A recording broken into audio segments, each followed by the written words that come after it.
যে হাইমচরে অবৈধ বালু উত্তোলনকারীদের কারণে বিস্তীর্ণ এলাকা ডেবে যাচ্ছে। এই ডেবে যাওয়ার ফলে নদীর দুই কূলের মানুষই ক্ষতিগ্রস্ত।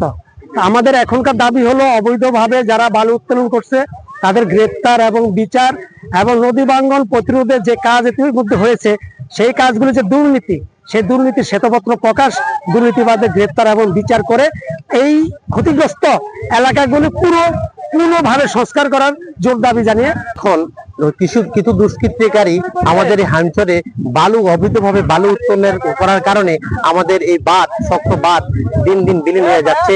হাইমচরের মানুষের দাবি এই বাঁধ যাতে বিলীন না হয়, হাইমচরের আপাময় জনগণ যাতে এই বাঁধ থেকে আবার পুনঃসংস্কার করে, দীর্ঘ নীতিমালা প্রণয়ন করে, শক্ত বাঁধ নির্মাণ করে হাইমচরের আপাময় জনগণকে রক্ষা করে আমরা লড়াই করে চালিয়ে যাওয়া এখানে বাঁধ নির্মাণের জন্য।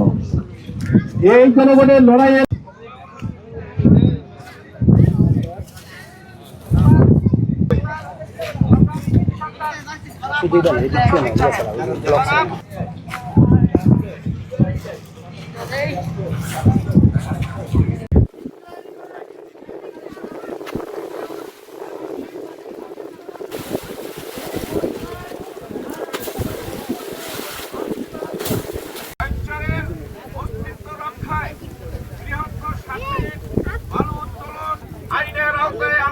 দৃষ্টান্তমূলক শাস্তি নিশ্চিত করতে হবে।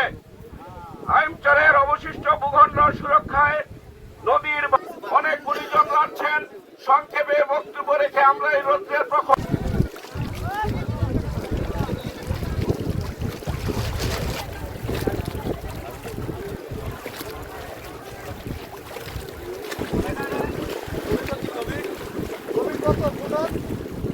ব্লক কিন্তু ধসে পড়েছে।